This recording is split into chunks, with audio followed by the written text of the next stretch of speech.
Let's try figuring out the coordinates of the orthocenter of a triangle. And we first start out by drawing the triangle and then thinking about the ratios, since we're going to use the section formula to figure out the orthocenter.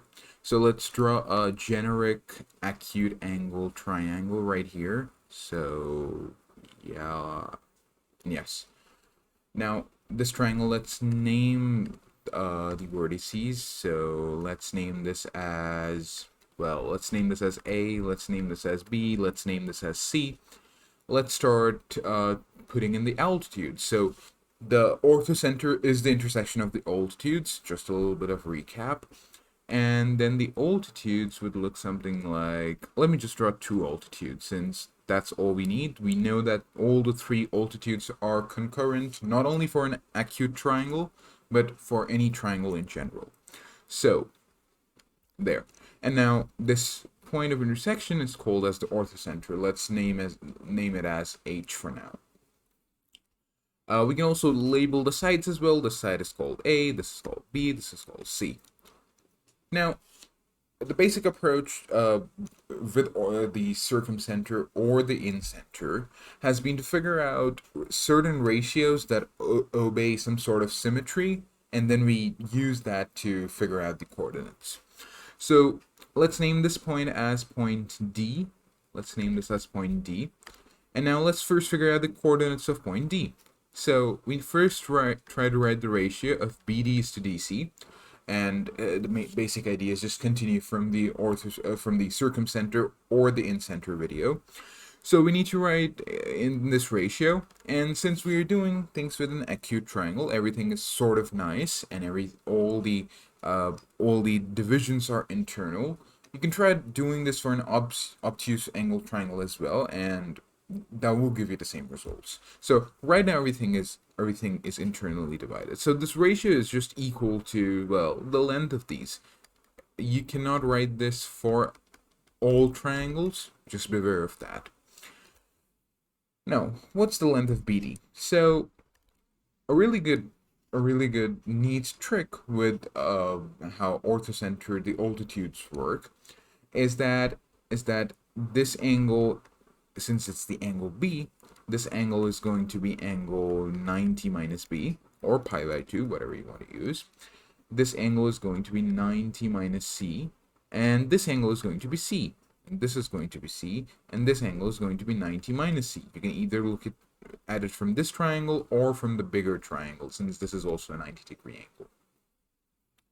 So BD, the length BD, this is equal to C times the cosine of this angle, that is cos of B, is to ADC is equal to AC, that's B, times the cos of this angle, so that's cos of C. Let's try to simplify it a bit, I'd say. Let's try to write C as 2R sine C and B as 2R sine B. In that case, once you put it there, it gives you what? It gives you sine of C times cos of B is to sine of B times cos of C. And this, as you can see, is just equal to, well, the tan of C is to the tangent of B. So now this is the ratio that D is dividing BC in. So that means the coordinates of D are x1 times the second one. I forgot to label these points, so let's call this x1, y1, let's call this x2, y2, let's call this x3, y3. Now, we first started by writing x2, and with x2 you join the second one, so that's x2 times tan B plus x3 times the first one, so that's tan C, divided by tan B plus tan C.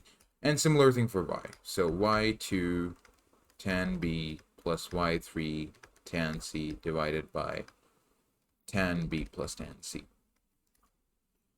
Now, how do we figure out the next ratio? And the next ratio is going to be the ratio in which H divides AD. So the ratio now, the one that we need to figure out is AH is to AHD. And since again, acute angle triangles take away much of the clerical work that has to be associated with the obtuse angle triangle, here you can directly write this to be equal to the ratio of the length. So AH to HD. And how do you write AH? So we know what this side is. So first of all, we know what this is. This side is C cos B. We just figured that out right now. So that means that HD is equal to this multiplied by the tangent of this.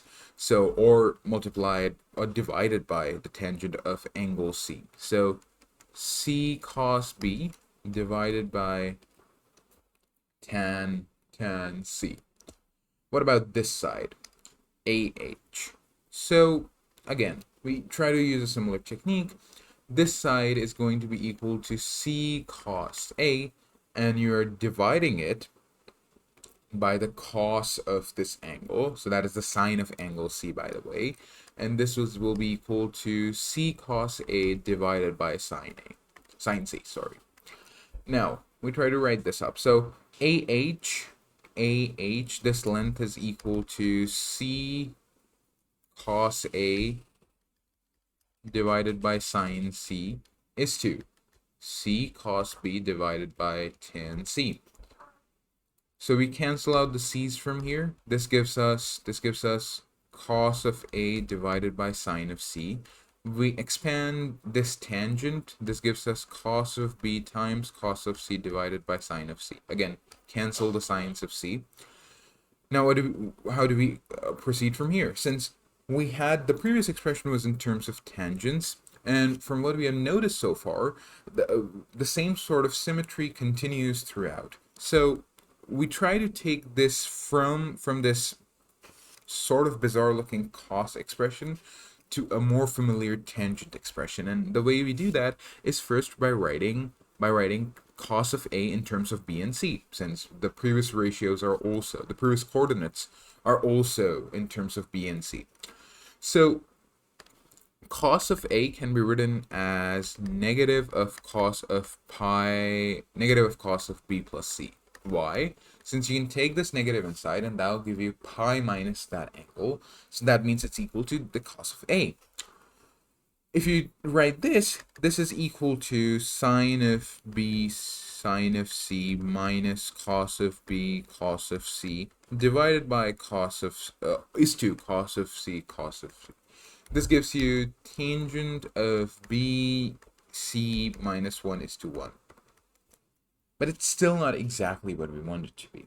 So here is a little bit of trick that we pull, and that's from trigonometric identities.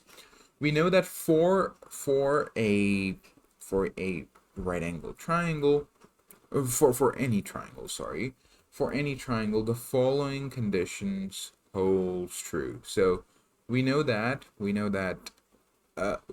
tangent of A plus B plus C is equal to tan of A, tan of B, tan of C. So what we do now is we multiply throughout by tan of A. That gives us tan of A, tan of B, tan of C minus tan of A is to tan of A. This is easy now. This thing right here is equal to tan of B plus tan of C, and this is to tan of A. Corresponding to this first part of the ratio, we have the coordinate D. That is D here, and corresponding to this is A itself. So that's easy. A is equal to x1, y1. And so the net result is that the orthocenter, the coordinates of the orthocenter are, You multiply this by the coordinates of D, so tan A plus tan B plus tan C gets cancelled out. And you multiply x1 by tan A, and then you divide the whole by the sum of all these three. So this gives you x1 tan A plus x2 tan B plus x3 tan C divided by tan A plus tan B plus tan C. And similarly for the y part as well. So let me just write this for the sake of completion. Tan B plus y3 tan C divided by tan A plus tan B plus tan C. Now try deriving these formulae yourself for other cases. Let's take some obtuse angle triangle, and then the simple length relations seem to not work. So keep that in mind. See you in the next video.